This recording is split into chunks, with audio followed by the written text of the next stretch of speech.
अपने गुस्से को काबू करो। एक गुरुकुल में नित्य ध्यान मेडिटेट करने का नियम था। साधना करने के बाद अपनी प्रगति अपने गुरु को बतानी पड़ती थी। एक नए लड़के को ध्यान करने में बहुत मुश्किल हो रही थी। ध्यान के दौरान वो एकाग्र नहीं हो पा रहे थे। इस वजह से वो काफ़ी नाराज था। उसके गुरु ने उससे पूछा, आखिर किस बात से नाराज हो? लड़के ने कहा, मैं जब भी साधना करता हूँ कभी कभी कोई बात करने आ जाता है, कभी कभी कोई बिल्ली या अन्य जानवर आ जाता है। गुरु ने लड़के से कहा कि तुम अपने आसपास की हर चीज़ पर गुस्सा हो रहे हो, जबकि ध्यान का वास्तविक उद्देश्य गुस्से से बचना है। आपको अपने आसपास के लोगों, जानवरों और चीज़ों से परेशान हुए बिना ध्यान करने का तरीका खोजना होगा। फिर वो लड़का गुरुकुल के बाहर एक शांत जगह की तलाश में निकल पड़ा। उसने एक बहुत ही शांत नदी का किनारा देखा। वो वही अपनी चादर बिछाकर साधना करने लगा। जैसे ही उसने अपनी आंखें बंद की, उसे हवा के चलने की आवाज़ सुनाई दी तो वो नाराज हो गया।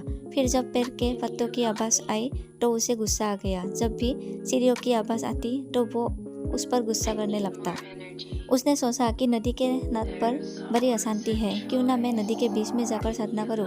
वो एक नाव में बैठ गया और नदी के बीच में चला गया और वहाँ उन्होंने ध्यान करना शुरू कर दिया। नदी के बीच में ध्यान करते हुए लड़का अच्छा महसूस कर रहा था। फिर वो रोज़ नाव में बैठकर नदी के बीच में जाकर साधना करने लगा।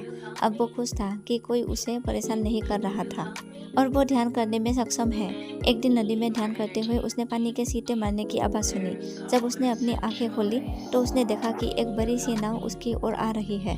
उसे बहुत गुस्सा आया। वो गुस्से से चिल्लाने लगा, अपनी नाव यहाँ मत लाओ, इसे मोड़ो। लेकिन उस नाव ने लड़के की नाव को टक्कर मार दी।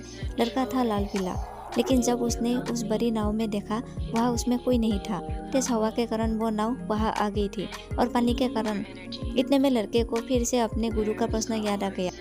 अब वास्तव में किससे नाराज है? लड़का समझ गया कि वो लोगों या स्थिति के कारण गुस्सा नहीं हो रहा है, बल्कि ये अपनी ही प्रतिक्रिया पर आ रहा था। इसके बाद लड़का फिर से गुरुकुल के अंदर साधना करने लगा, जहाँ पहले की तरह शोर शराबा होने लगा, लेकिन वो अब उस शोर को एक खाली नाव की तरह समझने लगा था। इस कहानी से हमें सीख मिलती है कि आपकी मर्जी के बिना कोई भी चीज़ आपको गुस्सा नहीं दिला सकती। अगर कोई चीज़ आपको गुस्सा दिलाती है तो उसे एक खाली नाव की तरह ट्रीट करें। धन्यवाद।